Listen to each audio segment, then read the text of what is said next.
el asunto es en qué condiciones, a qué horas y cuáles son las exigencias, que yo creo que eso son asuntos de estos conflictos en territorio que son muy difíciles. En estos días, por ejemplo, tuvimos nosotros el grupo indígena más pacífico de Colombia, que son los MISAC, que bloquearon la Panamericana a la altura de la María, cerca de Popayán. Estuvieron 3 días allí bloqueando. Llegó la fuerza pública y no la dejaron seguir. ¿Cómo calificamos ese incidente? Y esta es una zona llena de organizaciones armadas, todos están en las lomas y por todos lados, pero eso no le niega el carácter de una acción social, digamos, no podemos... Pero doctor González Pozo, usted nos está diciendo que los soldados que en teoría están secuestrados en el Guaviare, si quisieran se podrían devolver, es decir, para usted no están secuestrados, ¿ellos podrían retirarse del territorio? Mira, esa es la información que dio el alcalde.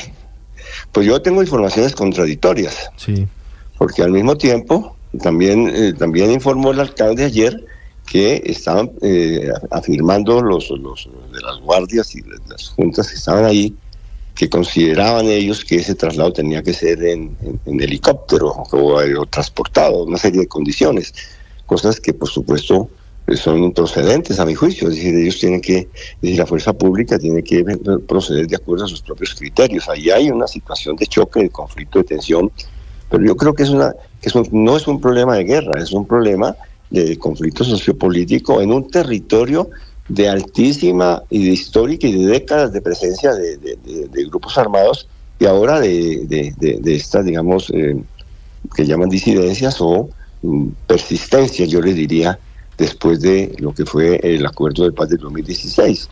Entonces, yo creo que ese es el problema. La consideración es si se está ante una operación de guerra o si se está ante una operación de un conflicto sociopolítico. Sí, en un territorio muy complicado. Pero doctor González Pozo, en cualquier caso, usted puede diferenciarlo, y en eso estamos de acuerdo. Puede ser un asunto militar o un asunto sociopolítico. El resultado es el mismo. Hoy hay un grupo de soldados secuestrados. ¿Eso no le parece suficiente a usted como para por lo menos evaluar y pedirle al mecanismo de monitoreo que verifique si las disidencias de Calarcá están detrás de esta acción? Pues esto es lo que han pedido en una carta, en una de las comunicaciones que hicieron allá, firmada por Coscopaz y las guardias campesinas, una asociación ahí de esas juntas. Piden que se activen los mecanismos de verificación local.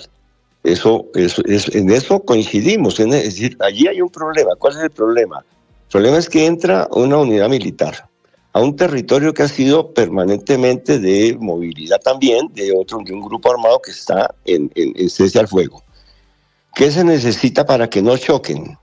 Que se comuniquen, que existan unos protocolos, se apliquen unos protocolos de comunicación y de distanciamiento. Eso está escrito. Sí, pero doctor González, pero perdóneme, la fuerza pública, entendiendo lo que usted está diciendo, ¿no puede entrar a esa zona producto del cese al fuego? ¿Van a despejarle un pedazo de tierra a las FARC? No, la fuerza pública puede entrar a cualquier parte. Lo que está establecido en protocolos de cese al fuego es que si hay una movilización, ya sea de una unidad de los que están ilegal que están en un cese al fuego o de la fuerza pública en el territorio, debe haber una comunicación para que se choquen, además porque hay otros grupos. Por ahí también está el Frente Primero y el Frente 44 y otros frentes que son dirigidos por Iván Lozada, que no está en la mesa, por Mordisco. Entonces, para prevenir ese tipo de enfrentamientos, se habla de un protocolo de comunicaciones y se habla de la necesidad de distanciamiento de fuerzas. Eso es normal en cualquier proceso de cese al fuego. Y es para eso existe también un mecanismo de verificación.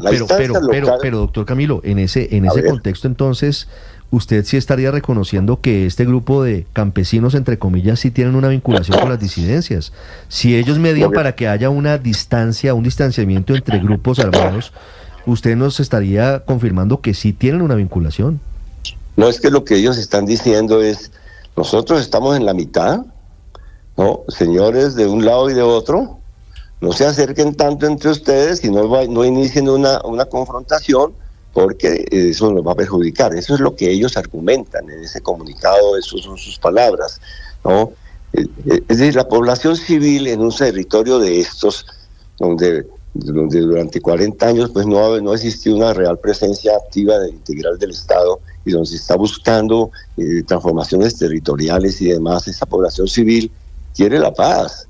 Es una población que quiere que llegue la inversión social, que eso es lo que están pidiendo. Todas estas zonas las hemos recorrido, hemos visitado todas esas comunidades, no todas, pero hemos hecho reuniones con más de 5.000 voceros de juntas comunales. Sí, pero esa misma población civil, doctor González, tiene todo el derecho a decir, no, por favor, no nos metan la guerra donde nosotros estamos, se separen las fuerzas, se eviten la confrontación. Pero ahí es donde tenemos diferencias, doctor González. La población civil no tiene ninguna potestad para decirle al ejército que es neutral. El ejército es la fuerza armada legal, el monopolio de las armas del Estado está en poder de ellos, y ellos, según la Constitución, tienen la facultad de estar en todo el territorio. Otra cosa es que hagan cualquier tipo de veeduría o petición para que no queden los civiles en medio del combate. Pero yo discrepo con usted. La población civil no tiene la capacidad de decirle al ejército o a la policía, aquí no entren porque es que yo no quiero confrontación, porque al final entonces eso terminaría legitimando repúblicas independientes, zonas en las que no puede entrar la fuerza pública. No estoy de acuerdo, yo estoy de acuerdo con que la fuerza pública tiene que entrar a todas partes, y ese es parte de su mandato constitucional. Estamos analizando un hecho irregular en el cual un grupo de población está diciendo, no queremos que ustedes sigan para adentro porque va a haber guerra, ¿no es cierto? Entonces, pues sí, yo estoy en desacuerdo, la fuerza pública debe seguir, pero el hecho concreto es cómo se resuelve el conflicto donde hay un grupo de civiles que están en esa actitud irregular, ¿no es cierto? Entonces, yo solamente digo, esto se resuelve mediante el diálogo, mediante las formulaciones de policía, y eso es lo que están haciendo. Yo creo que eso es lo que están haciendo, y yo espero que eso se solucione en el día de hoy.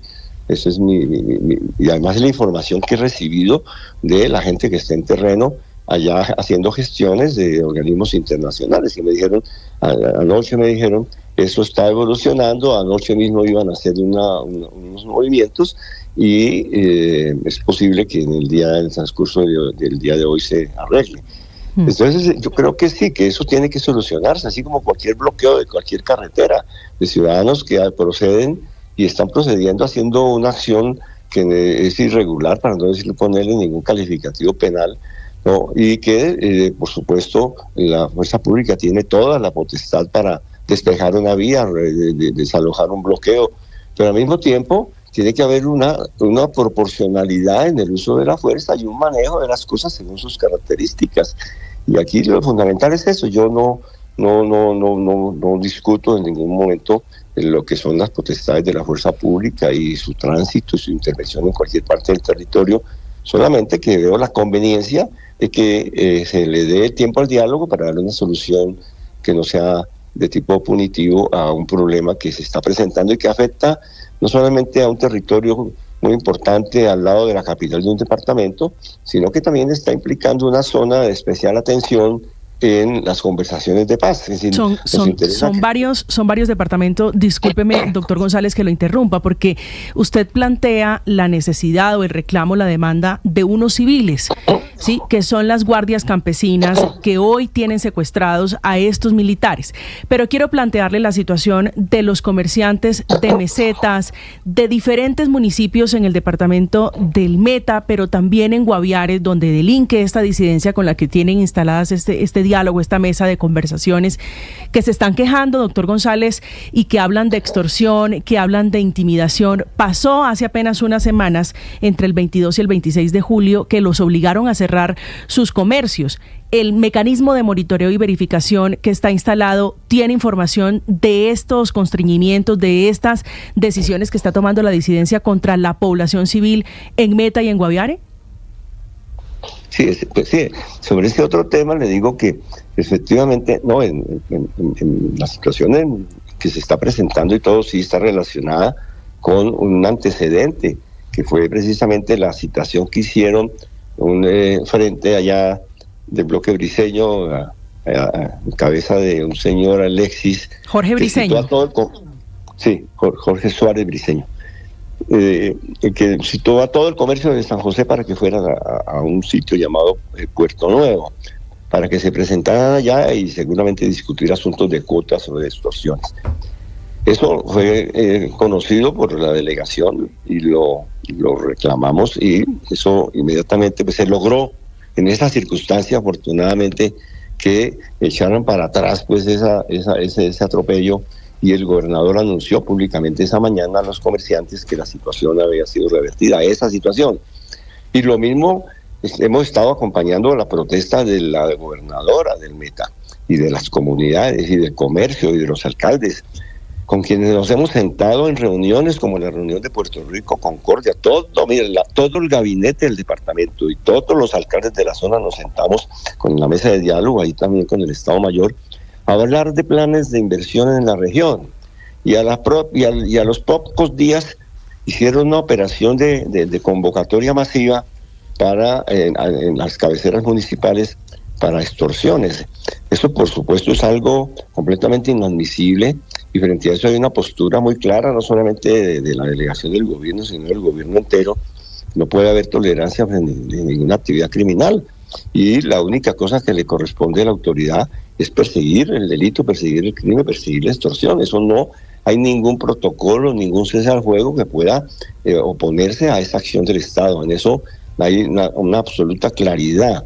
No, por supuesto que allí hay una tensión, una contradicción, un cese al fuego y al mismo tiempo una acción persistente de la fuerza pública para combatir la extorsión o otras formas de economías ilegales. Eso hace que el cese al fuego sea siempre en crisis inestable, porque pues las organizaciones subversivas, ilegales y demás, pues se financian de la ilegalidad. Eso es parte de la inestabilidad de este proceso, pero que lo fundamental es que de ninguna manera establece o se puede establecer ninguna restricción a lo que es la acción legítima del Estado y de la fuerza pública en la persecución a la criminalidad. En eso se está, y no puede haber la menor duda de que es una obligación institucional el contener, desarticular todo tipo de actividades en ese sentido. ¿Que eso altera las condiciones de cese al fuego? Sí, que lo pone en peligro en muchas circunstancias, en eso estamos. Es un proceso de cese al fuego en crisis recurrente.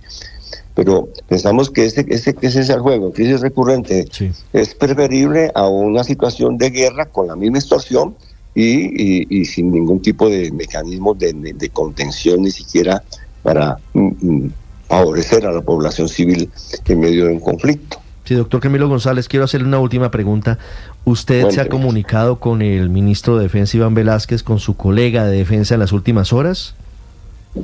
Ayer, por supuesto, estaba atento, y la situación en territorio le corresponde todo lo que tiene que ver con el orden público, el presidente, el ministro. Nosotros desde la mesa lo único que podemos hacer es mantener la programación que tenemos de intervención en los territorios desde la lógica de las transformaciones territoriales. Ahí intentamos, ahora se presentan tensiones entre una cosa y otra, entre lo que son estas dinámicas conflictivas allí, más el fenómeno de las economías ilegales, con la necesidad de que el Estado llegue, el Estado social. Pero por supuesto tiene que haber una coordinación entre las diferentes voces, claro, y funciones y de potestad. Yo no tomo las decisiones. Claro. ¿Quién define si se suspende o no el cese del fuego con las disidencias de Arias Calarcá, doctor González? El presidente de la República. ¿El presidente únicamente, con el ministro de Defensa, o solo el presidente de la República? No, por supuesto el presidente actúa en sus funciones y en armonía con todas las entidades, pero pues el comandante en jefe y el que manda, y es el presidente. Doctor Camilo González Pozo, muchas gracias por estos minutos. Bueno, está muy bien. Hasta luego, doctor González. 7:15 minutos, Felipe. Ahí está la posición del jefe negociador del gobierno con estas disidencias. Considera que no se puede responsabilizar a Arias Calarcá y a este grupo de disidentes del secuestro de los 60 soldados en San José del Guaviare. Considera que la población civil tiene derecho a pedirle a la fuerza pública que no los meta en la mitad del combate. En últimas, Felipe, desde la mesa de diálogos veo una posición indulgente con ese grupo armado ilegal. Me llama la atención la diferencia de opiniones. El ministro de Defensa no tiene duda alguna de que detrás de esto están las disidencias. El doctor González lo dijo ayer en una de sus publicaciones en la red X. Entonces veo uno ahí una contradicción que no sabe realmente para dónde va ese proceso, que yo personalmente creo que no va para ningún lado, va para el fortalecimiento de estos grupos ilegales, punto. Sí, lo que pasa es que además, Felipe, Héctor, la gran pregunta es qué hacer en medio de la crisis de la paz total, porque pareciera que lamentablemente estos grupos le han tomado la medida al gobierno, Héctor, ya saben cuál es la posición del gobierno, la acabamos de escuchar, es una posición en general indulgente, pero además, Felipe, si el negociador habla en este tono y en estos términos, entiendo que es el negociador de paz, pues obviamente ellos tienen una postura que busca fortalecerse. Ellos extorsionan, no pasa nada. Ellos instrumentalizan a la población civil, Héctor, para secuestrar soldados, no pasa nada. Claro, y la pregunta es, si se rompe el cese al fuego, ¿de qué sirve? ¿En qué cambia las cosas? Bueno, cambia porque le cambia la situación a las personas que viven en las zonas de conflicto, que pasan a sufrir mucho más de la situación de conflicto que lo que están haciendo ahora, como pasó en el Cauca, cuando se acabó el cese del fuego con una de esas disidencias de las FARC, porque ya uno no sabe cuál, pero con una de esas disidencias de las FARC, pues claro que la situación lo que hizo fue empeorar para la población civil, eso es claro. Por eso es tan fácil, digamos, desde Bogotá estar diciendo que acaben el cese del fuego y que se necesita una posición más firme y tal, pero por supuesto que eso tiene unas consecuencias. Ahora, yo sí creo que aquí hay una dificultad en el gobierno, que en general ha sido una dificultad de este gobierno, y es que no hay una vocería única, no solo para esto, sino para otras cosas, pero en esto es especialmente grave que haya contradicciones, porque claro, estamos hablando además de combates, de vidas humanas, y entonces pues lo que no puede pasar es lo que está pasando, que no se sepa cuál es la postura del gobierno, porque una la tiene nada menos que el ministro de Defensa y otra el delegado para las conversaciones con ese grupo.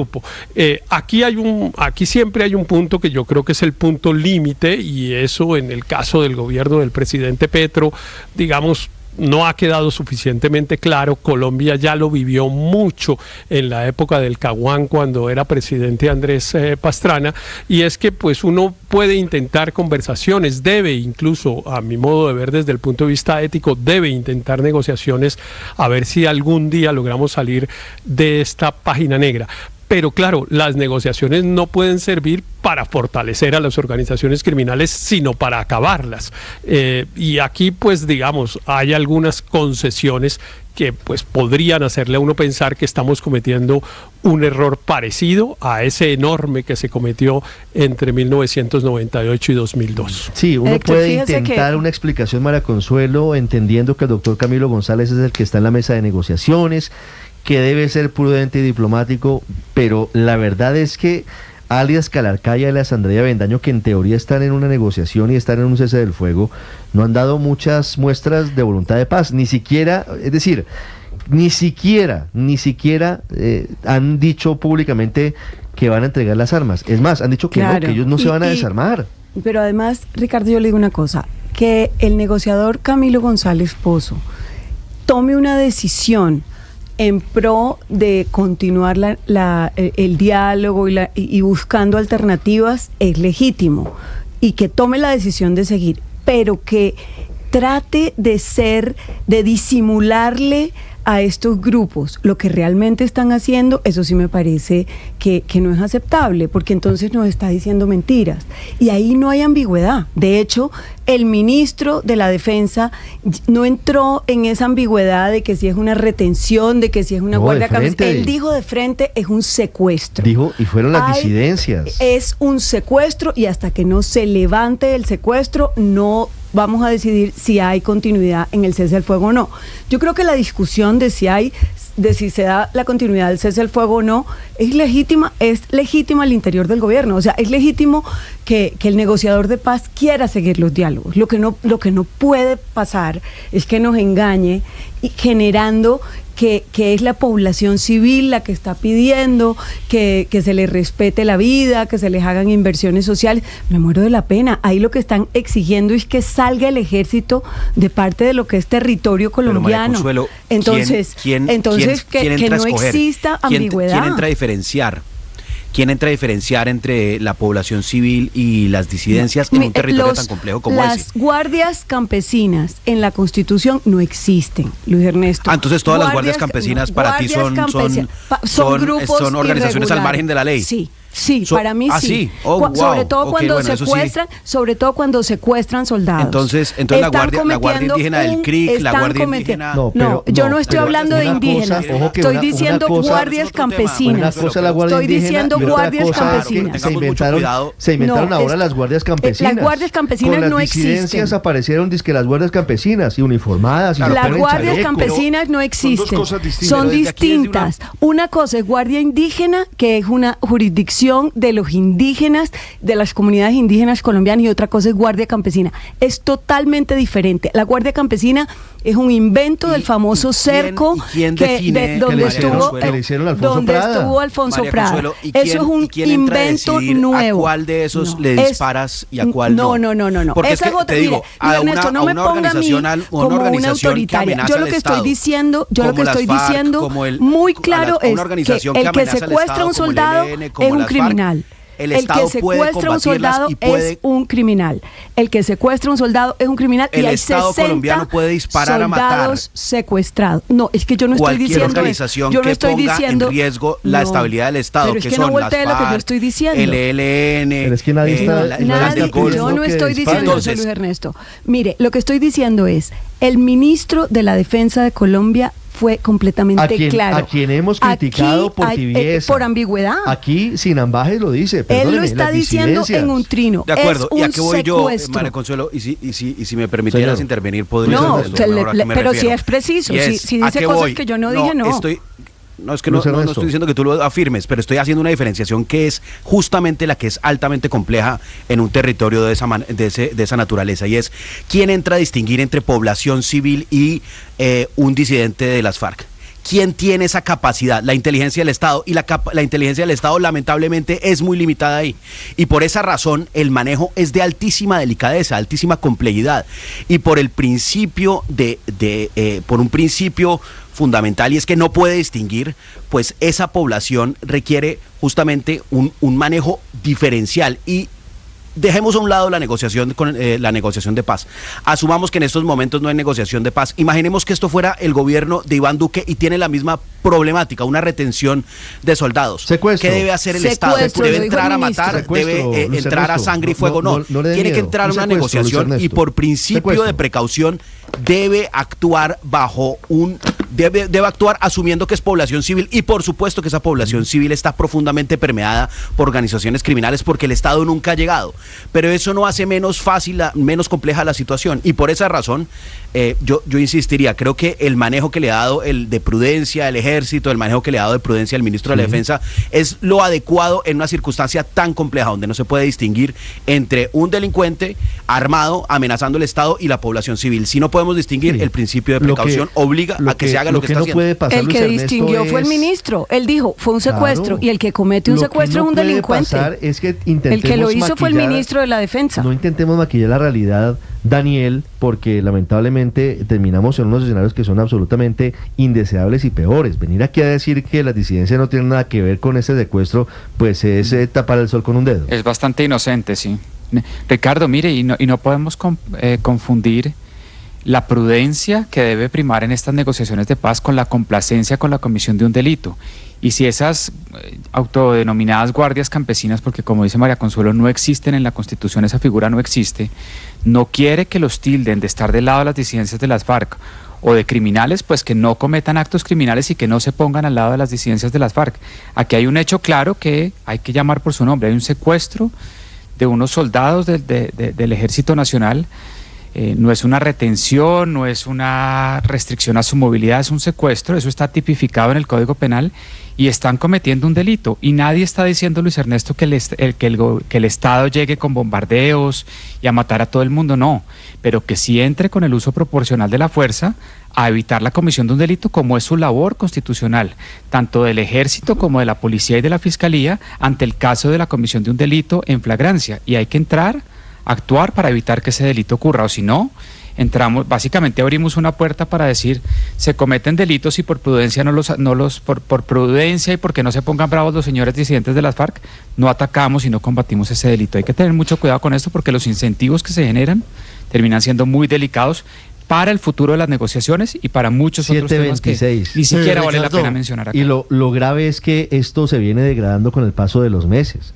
Ya hace varias semanas habíamos divulgado aquí videos en los que se muestra cómo unos señores de parte de alias Calarcá, en el colegio famoso que llamaron ellos disque Gentil Duarte, llegaron a decirles a los soldados, vestidos los señores disidentes de civil, que ahí no podían pasar, que si querían evitarse problemas no pasaran. El grave problema de esto, Aurelio, es que con el paso del tiempo, si no se alza la voz y si no se llaman las cosas por su nombre, termina degradándose, termina normalizándose y termina complicándose. Sí, Ricardo, yo creo que hay que mirar que estos grupos campesinos, pues según lo está diciendo la información que tenemos escrita, están buscando, por supuesto, que no haya una agudización del conflicto en su zona. Y están buscando además que vayan delegados del gobierno a tratar temas de tipo social. Y eso es perfectamente válido. Y yo creo que es válido, y yo creo que si lo que están haciendo es un bloqueo en la vía para que no pase la autoridad, pues manejémoslo como dice el comisionado de paz, el doctor González Pozo, manejémoslo como un conflicto social que no está ligado al conflicto armado y a la negociación, que es más o menos lo que insinuó el doctor González Pozo. Y uno puede pensar en gracia de discusión que así se debe tratar. Pero una vez resuelto esto, yo sí quiero dejar sentada una pregunta. ¿Está seguro el gobierno de la voluntad de paz de estos grupos? ¿Está seguro el gobierno de esto? Es que cuando uno recoge las notas de la última semana, allá apareció otro grupo, un grupo dirigido por un Barreto en no sé qué otra parte del Cauca, y lo que estamos viendo es una proliferación de grupos que yo he llamado acá de insurrectos errantes, que tienen, como dice el mismo Luis Ernesto, permeado a áreas, territorios y grupos sociales, y eso está incluso hasta, uno lo puede entender, pero mi pregunta es, ¿esos grupos si quieren negociar la paz o no? Eso es lo que el gobierno tiene que esclarecer.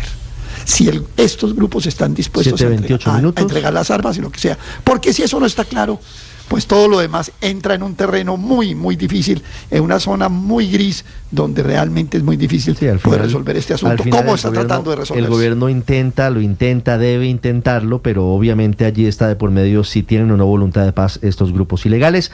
Volveremos más adelante con este asunto, lo que está ocurriendo con las disidencias de las FARC.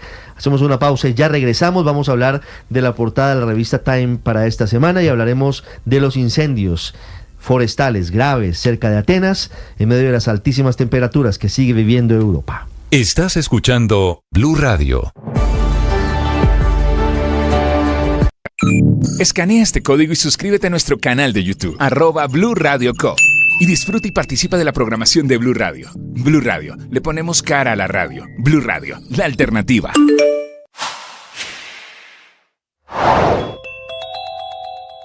Preocupación en el país económico por dos proyectos que se cocinan en Palacio y en los que parece obstinado el presidente Gustavo Petro. De un lado, una segunda reforma tributaria y de otro, la ley de inversiones forzosas para el sector bancario. Luego de la tributaria del año 2022, que fue la más grande de la historia, que recogió cerca de 22 billones de pesos y que llenó de cargas al sector minero, al sector petrolero y al sector bancario.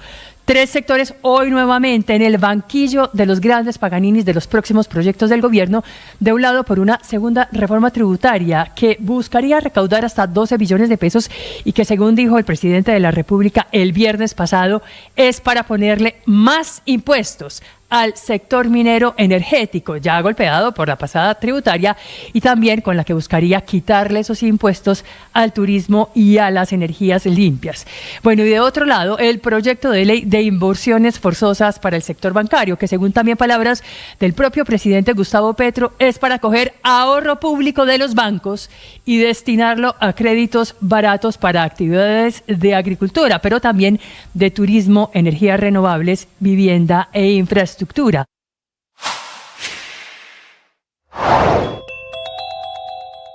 dos miradas opuestas sobre la inteligencia artificial.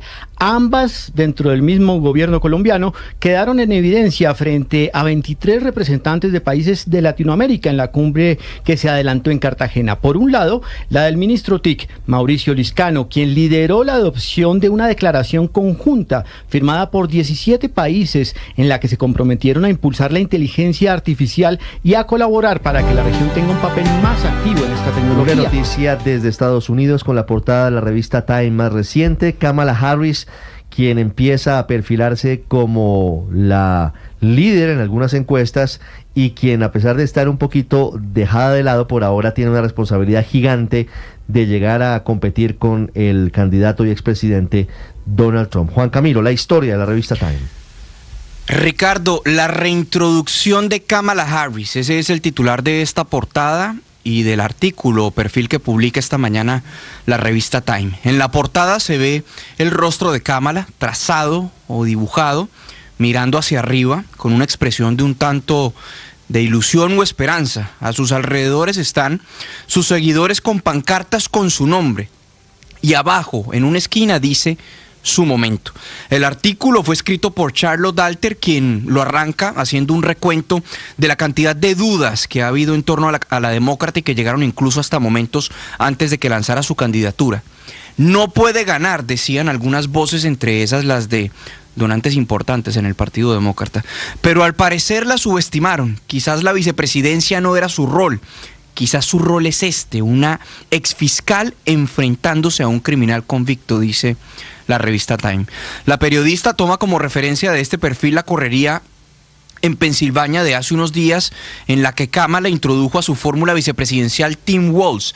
14,000 personas que hicieron fila en la lluvia y quienes le dieron un recibimiento a Kamala que no ha recibido un candidato demócrata en años. El partido, luego del desastre del debate del 27 de junio de Joe Biden y su posterior retiro, sintió con la llegada de Kamala que su tristeza era reemplazada por una sacudida de esperanza. Y sí, a Kamala le hace falta mucho, tendrá que responder por la hoja de presentación del gobierno Biden, tan criticado en economía y seguridad fronteriza, reseña la revista Time. Tendrá que dar entrevistas, al menos una larga, en la que explique detalladamente sus propuestas. Tendrá que reparar la coalición en su partido, fortalecer la unidad, pero con todo y eso su desempeño en encuestas es mejor que el de Joe Biden y su camino a la victoria parece más claro que el de Joe Biden. Tiene 90 días para demostrar que puede ganar, que puede ganarle a Trump. Y su campaña ya tiene claro el mensaje central: libertad contra el miedo. Nuestro partido es el del futuro. Donald Trump significa volver al pasado. Con ese mensaje y pocos días de campaña, Harris ha logrado borrar el liderazgo que tenía Trump según encuestas en los estados claves, los que definirán la elección y los que dice su campaña en los que estarán centrados: Arizona, Georgia, Michigan, Nevada, Wisconsin, Carolina del Norte y Pensilvania, por supuesto.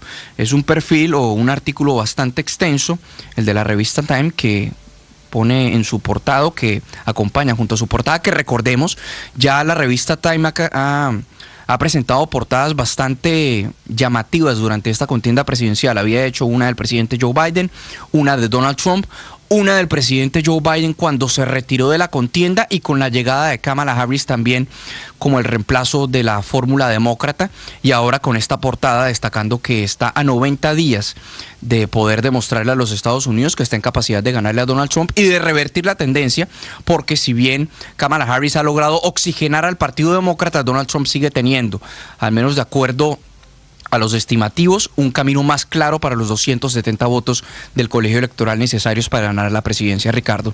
Juan Camilo, gracias. 7:34 minutos. Julio se proyecta el pasado mes como sigue pasando mes tras mes el más cálido en la historia. Las altas temperaturas batiendo récords en Europa. La crisis actual se vive en Grecia por cuenta de los incendios forestales. Enrique. Sí, y es una combinación que es terrible para el fuego, porque estamos hablando de un invierno enormemente seco, de un verano que está siendo enormemente caluroso y una orografía complicada. Así que estamos frente a una tormenta perfecta de fuego que está ahora mismo afectando a las localidades cercanas a la capital, a Atenas. De hecho, 15 de ellas han tenido que ser evacuadas y se calcula que 35.000 personas han tenido que abandonar sus hogares, aunque hace unos minutos las autoridades atenienses han indicado que al menos otras 5 localidades van a tener que ser evacuadas. Son 700 bomberos con 183 camiones y 17 aviones los que están trabajando en un frente absolutamente fuera de control, que tiene unos 30 kilómetros de longitud. Así que es un fuego, según las autoridades, extremadamente peligroso. Pero como decimos, los factores meteorológicos no están ayudando nada. El calor, que podrá alcanzar hoy los 35 grados en buena parte de Grecia, pero también los fuertes vientos que azotan esta zona de Grecia están provocando que la situación sea crítica. Se están evacuando, como digo, localidades, pero también 2 hospitales, uno infantil y otro militar. Y las autoridades, la policía griega, ha tenido esta madrugada que rescatar a unas 250 personas que habían quedado atrapadas en sus hogares por el fuego y que no tenían manera de abandonarlos por su propio pie. El incendio, o los incendios, tienen unas dimensiones tan grandes que el humo ha llegado a la ciudad de Kalamata, que se encuentra en la península del Peloponeso, a unos 200 kilómetros al suroeste de Atenas. Los meteorólogos vaticinan que la temperatura va a alcanzar, como decimos, entre 34 y 36 grados. En la región capitalina de Ática van a persistir los fuertes vientos y no está previsto que haya margen de mejora, al menos en las próximas 48 horas, Ricardo. Estás escuchando Blue Radio. Escanea este código y suscríbete a nuestro canal de YouTube, @Blue Radio Co. Y disfruta y participa de la programación de Blue Radio. Blue Radio, le ponemos cara a la radio. Blue Radio, la alternativa.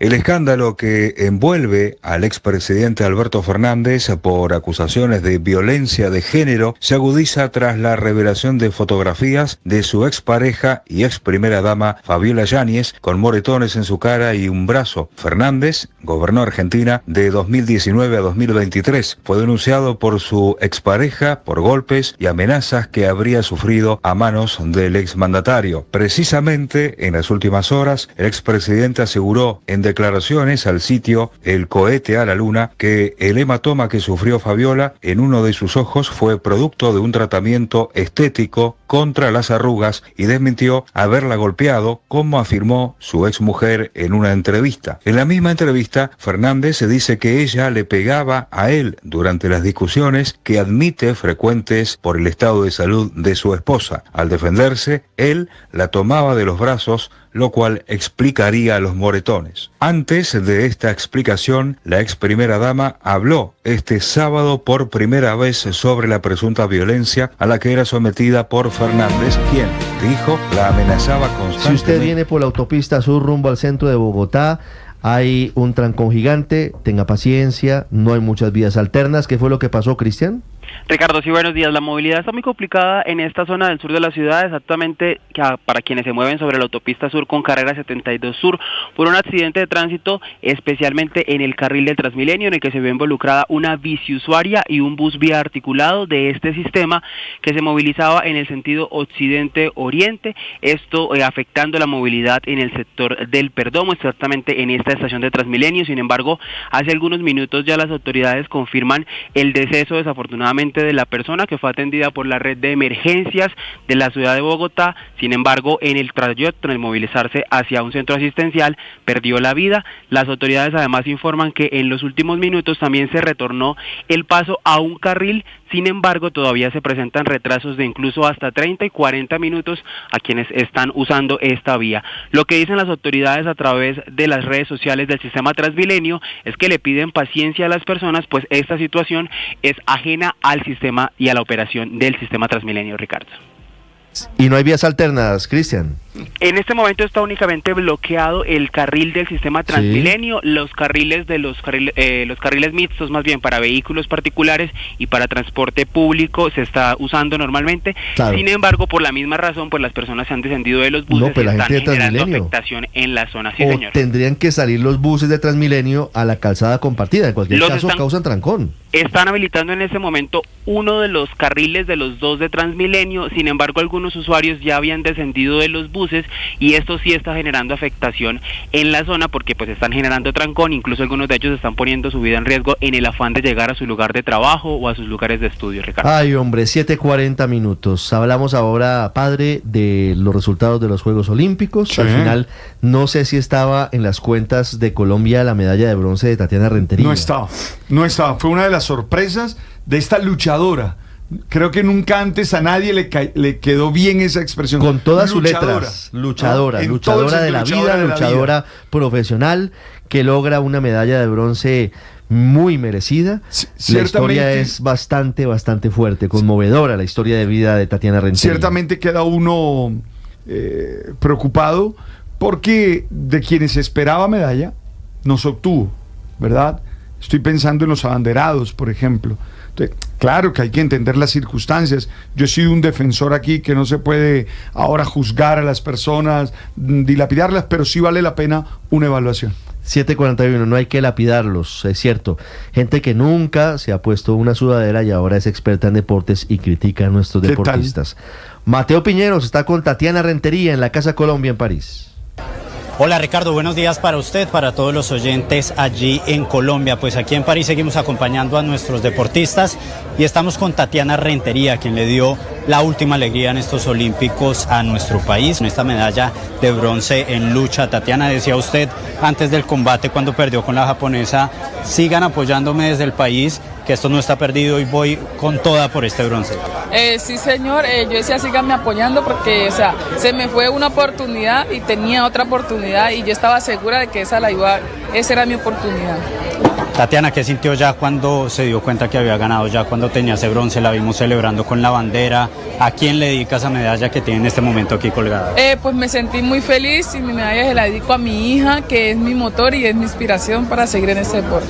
Cuéntenos, Tatiana, cómo fue que usted empezó también tratando de ser futbolista, pasó incluso por las pesas y termina en la lucha. ¿Cómo se da todo ese tránsito por los deportes? Pues se da porque en el internado, yo estaba en un internado y pues siempre pasaban los deportes y el último deporte que quedó fue lucha. Entonces, por eso conocí la lucha, por el medio de un internado.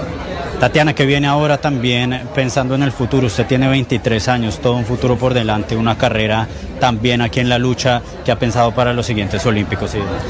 Pues he pensado trabajar más para darle otro color de medalla, otro color a esta medalla y pues a darla toda en los próximos Olímpicos.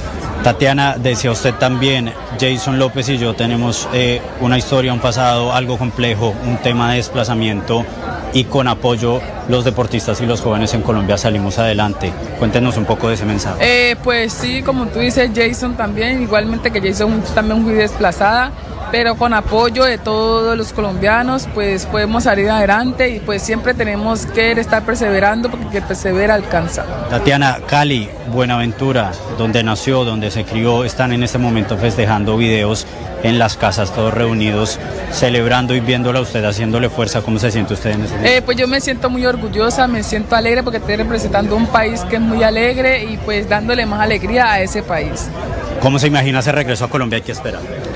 Pues me imagino, como le digo, la alegría de todo Colombia, del Valle, que me reciban con mucha alegría. Tatiana, felicitaciones y gracias por este tiempo. Muchísimas gracias. 7:44 minutos, gracias Mateo con Tatiana Rentería. Fíjese que hay gente acuciosa, padre, como don Santiago Rincón, que trabajó en esta casa, que ha venido haciéndole seguimiento al trabajo del Ministerio del Deporte. El 5 de marzo, el Ministerio del Deporte había hecho el acuerdo con el que se estaba firmando el contrato con el Comité Olímpico Colombiano para la preparación de la delegación a las Olimpiadas de París, con un respaldo económico que no es menor, padre, 27.000 millones de pesos, ¿no es verdad? Y había una pifia en cuanto a la proyección, Juan Camilo, de lo que esperaba el Ministerio del Deporte. Actualmente, dice el documento, y de acuerdo con la proyección de clasificación, se realiza un estimado de obtener 7 medallas olímpicas, siendo los deportes de atletismo, boxeo, ciclismo, BMX, levantamiento de pesas y lucha, los deportes más opcionados a sumar en el medallero olímpico. Por supuesto que no hay que culpar al Ministerio del Deporte por los resultados de París 2024, pero sí había una sobreestimación de lo que podía hacer la delegación. Total, incluso Ciro Solano dijo que podían ser hasta 8 medallas. Al final fueron 4. Entonces eso era del Comité Olímpico Colombiano. No creo. Yo en cambio creo que, mira, fallan los dos abanderados, ahí hubiéramos tenido... Hay que mirar BMX caso particular por caso particular. Yo creo que Pero en BMX ¿quién falló? ¿Cuál era la medalla en BMX? Esperaban una, no le dieron nombre. Pero esperaban una. Proyectaban una medalla de ciclismo y en ninguna modalidad llegó. Porque Kevin Quintero, que es campeón del mundo en el Keirin, no llegó. La de Kevin Quintero, claro que la esperábamos. Sí, era campeón mundial. Era campeón mundial, sí señor. Y en BMX también esperaban una medalla y no llegó. Ahí van 2. Y ahí la culpa no se le puede echar a nadie distinto de que el deportista no tuvo en el momento definitivo el rendimiento adecuado. Y no es para criticarlo, eso pasa, pero eso fue ese deportista, por ejemplo, Kevin Quintero, tuvo la preparación adecuada, el apoyo, la federación lo apoyó, etcétera. Ahí no hay excusa distinta a que, a mi modo de ver, él en la definitiva se ubicó mal en la pista. Porque así funciona el deporte. Claramente estoy pensando se ubicó mal en la pista. En la campeona de jabalina en Flor Denis, subcampeona mundial de jabalina. Mira, ya van 3. Dijo que no sintió el brazo en la competencia. Estoy pensando en la pesista, en Jenny Álvarez. Creo que fue un error técnico. Del técnico. Ahí van 4. Sí. Que las dábamos por seguras. La boxeadora. En boxeo esperaban una medalla que venía o de Jenny Arias o de Ingrid Valencia. Tampoco se dio. Sí, y ellas además pidieron perdón. Y al boxeador que le robaron. Pero cayeron unas medallas que no estaban en las cuentas. Claro, Ricardo, pero cuando yo coincido con Héctor en que cuando el mismo deportista, el mismo atleta dice: no sé qué me pasó, le pido disculpas a Colombia, de alguna manera sabe que falló, que no se le dieron las cosas, pero que no fue por falta de recursos ni por falta de preparación, sino porque en un momento definitivo falló y porque son seres humanos, además. Exactamente. No, y así es el deporte. El deporte es de instantes. Y alguien tiene que ganar y alguien tiene que perder. Entonces, si ellos mismos pidieron perdón y fueron varios los que pidieron perdón, pues evidentemente ahí hay un tema de que esto se trata de unas competencias que siempre al final definen por segundos, por milímetros, en fin, yo no creo que haya que rasgarse las vestiduras con respecto a la preparación. Los recursos estuvieron y por supuesto habrá que medir hacia adelante qué fallas se cometieron, pero no decir que no sacamos 7 porque hubo un la déficit proyección, si no estoy mal, era de 10, ¿no? 10 medallas había proyectado el comité. 7. Aquí lo dijo don Ciro Silano. No, y aquí está el documento del Ministerio del Deporte que dice 7 medallas. Pero la gran pregunta es si con mayores recursos, un comité olímpico preparado de manera distinta, si hubieran alcanzado las 7 medallas. Y yo en esto estoy con María Consuelo. Yo creo que esto es como lanzar una moneda al aire. A veces sale bien, a veces no sale bien. La preparación estaba ahí, el equipo olímpico, el entrenamiento. Pero sí queda como el sinsabor frente a anteriores olímpicos donde yo sentí que Colombia tuvo un desempeño mucho mejor. Sí, pero en cualquier caso, y sé que hay una estructura importante en el Comité Olímpico Colombiano, pero sé que si hubiera más apoyo seguramente nos iría mucho mejor. Eso es cierto. Tatiana Rentería dice, si hubiera tenido más apoyo hubiera ido por más. Ella apenas empieza su carrera, ¿no es verdad? Tampoco, digamos, no podemos ni muy ni tan. Ahora, a mí lo que me preocupa es el futuro. Es decir, aquí con el recorte que hay de presupuesto, el 66% de recorte. Con el recorte que hay en el presupuesto, con la mala acción del Ministerio de Deporte, porque yo sí creo que el Ministerio de Deporte ha estado fallando. Sí, eso no es una novedad. Con esas dos cosas, a mí no me preocupan estos Juegos Olímpicos. A mí me preocupa el futuro. No, y la otra cosa es que el ciclo tiene 4 años. Entonces, pensar que se recorta corta para el año entrante, porque todavía falta mucho para los próximos Olímpicos, es un error craso, porque ahí de lo que se trata es de que se vaya escalando en lo que precisamente define el ciclo 7:49 minutos. olímpico. Me quedo con una frase de Javier Hernández Bonet ayer en la transmisión de la clausura de los Juegos, que también hay que tenerla en cuenta, porque aquí obviamente hay todo tipo de directivos. Hay quienes viven para el deporte, que son los deportistas, que fueron al final los que ayer estuvieron siendo los protagonistas de la fiesta, y hay quienes viven del deporte. Hay quienes viven del deporte, vividores del deporte que hay en todas las disciplinas, Aurelio. Ricardo, pero la cuenta estuvo mal hecha. Estuvo mal hecha porque la expectativa de 7 no se cumplió. Pero también porque fíjese usted que hubo una disciplina que ganó una medalla que no estaba en las cuentas. Claro. Porque yo en lo que leyó Juan Camilo, no está gimnasia. No, correcto. Ustedes dijeron que no está gimnasia. No, o sea es sorpresivo, es el primer gimnasta que gana medalla en Colombia en la historia. Perdón, Juan Camilo, de las 7 que habían proyectado, solo salieron 3. Y la otra no la tenían proyectada. No, claro. O sea que la cuenta estuvo re mal hecha. Eso simplemente quiero decir. Y bueno, pero claro, dijeron que 7 y listaron las disciplinas. Resulta que de esas 7 de las disciplinas que dijeron, solo obtuvieron 3, porque gimnasia, que fue una disciplina que no se nombró en el acuerdo, sí, esa sí sacó. Aurelio, luego, pero es que aquí hay que mirar demasiadas cosas. Aurelio, pero es que las otras 4 fueron fallas individuales, fueron fallas de atletas, por eso que comentaba ahora. Vamos a saber, vamos a mirar, hay que mirar cada caso, yo creo que no se puede generalizar. ¿Qué pasó con Kevin Quintero?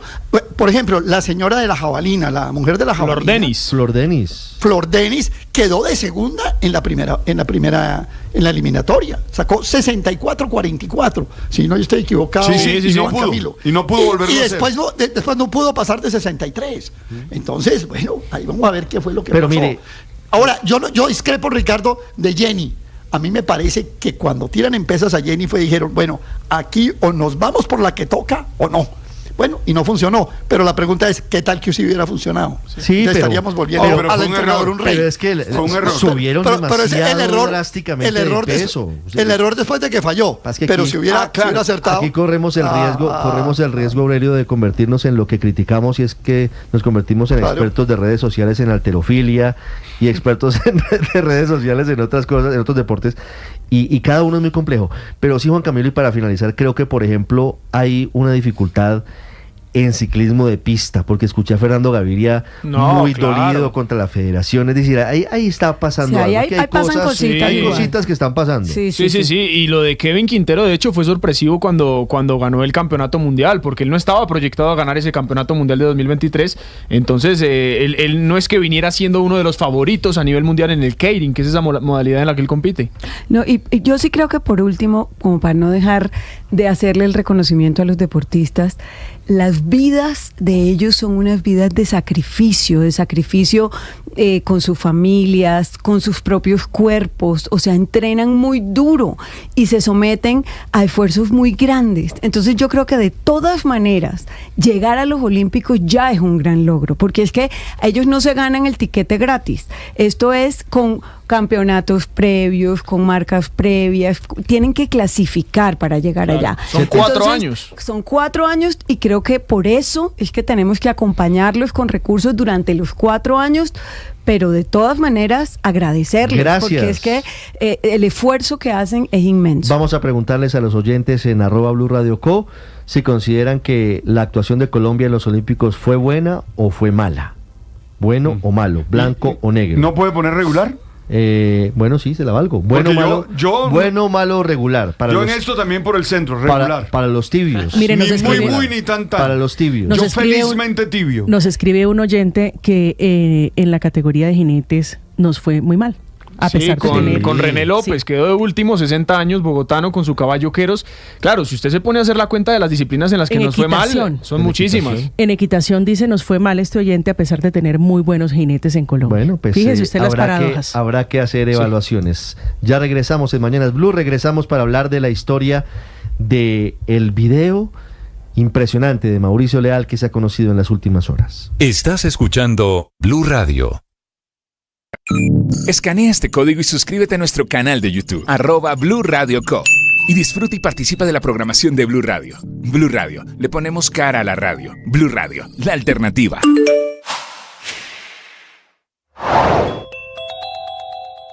Colombia amanece bajo una delicada situación de orden público y con la idea de la paz total del presidente Gustavo Petro amenazada y bajo fuego. Mucha atención, el gobierno evalúa suspensión del cese del fuego con las disidencias del Frente Jorge Suárez Briceño de las FARC, es decir, el frente encabezado por Alias Calarcá.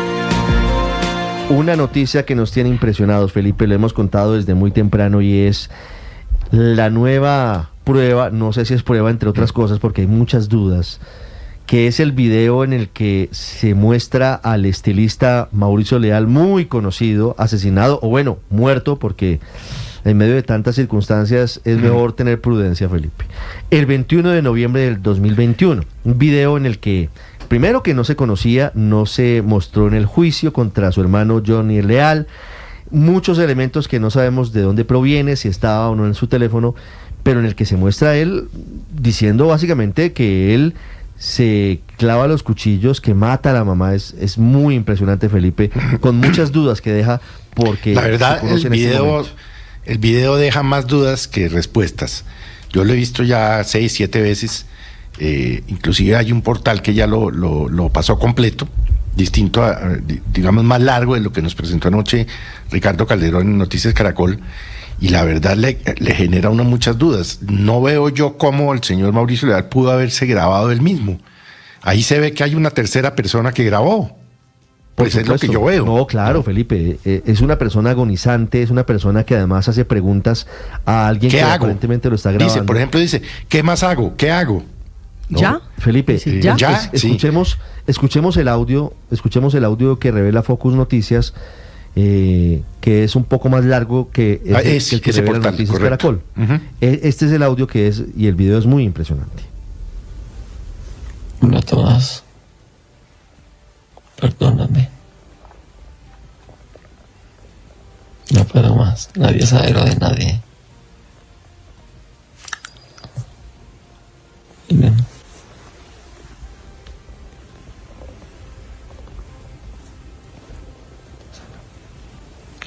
Ya me acabo de enterrar. Cuchillos. Y a mi mamá también. ¿Ya? ¿Qué hago? ¿Qué hago?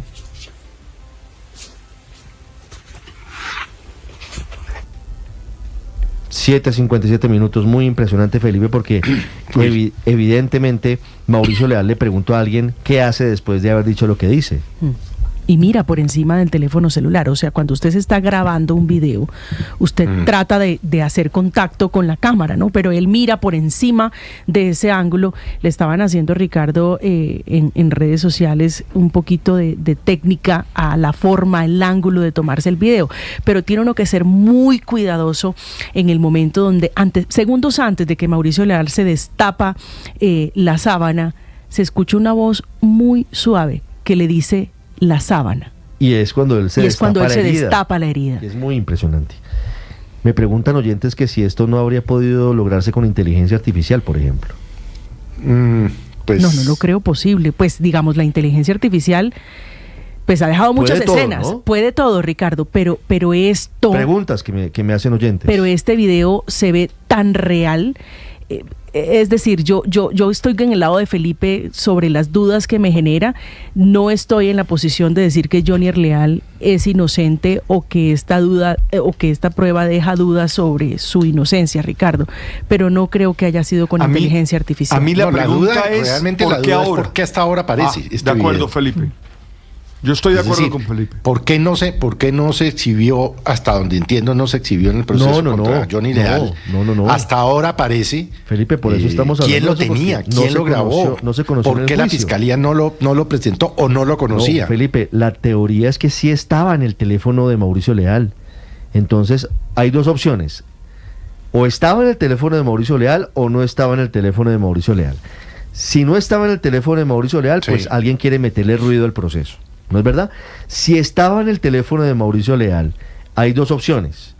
O el investigador que hizo el estudio del teléfono no lo vio, no lo encontró, o no lo consideró relevante, o, y esto es lo más grave, decidieron omitirlo y no presentarlo en juicio. Hay 3 opciones realmente en ese caso. Me dicen expertos juristas varias cosas, Felipe, que son interesantes para tener en cuenta antes de saludar al abogado de las víctimas, en este caso, doña Marleni, la mamá de Mauricio Leal. Si ese video no fue presentado en juicio, no se puede considerar como una prueba. 1. 2. Me dice este experto, jurista además, muy reconocido, no me autoriza a revelar su nombre. La fiscalía, me dice él, la fiscalía no estaba obligado a revelarlo. Ojo. Tercero, ni en segunda instancia, y esto es importante, ni en segunda instancia ni en casación se pueden practicar pruebas. Es decir, que este video ya no puede formar parte de lo que estudie el Tribunal Superior de Bogotá en segunda instancia, ni la Corte Suprema en casación. Pero, hay una causal de revisión para estos casos. Cuando aparezca prueba nueva no conocida al momento del juicio que pueda variar el resultado del mismo. Es decir, que aquí tendríamos que esperar a una eventual revisión para que esto pueda ser tenido en cuenta. Le doy otra opción. Señora. Me voy a reservar también el nombre del abogado. Dice, o que la fiscalía lo descubrió y que la representación de víctimas no lo haya visto, para que lo meta dentro del grupo. Ya se lo podemos preguntar al doctor Montaña, muy seguramente, claro, pero además, es una opción. Pero además, digamos, esto llega al caso supuestamente porque se lo entregó la fiscalía, Felipe, es lo que sabemos, a la abogada de Carlos Andrés García. Carlos Andrés García es uno de los hermanos de Jonier y de Mauricio Leal, que está detenido en la cárcel de Jamundí y que había sido mencionado inicialmente en el homicidio. Al final no tuvo nada que ver, pero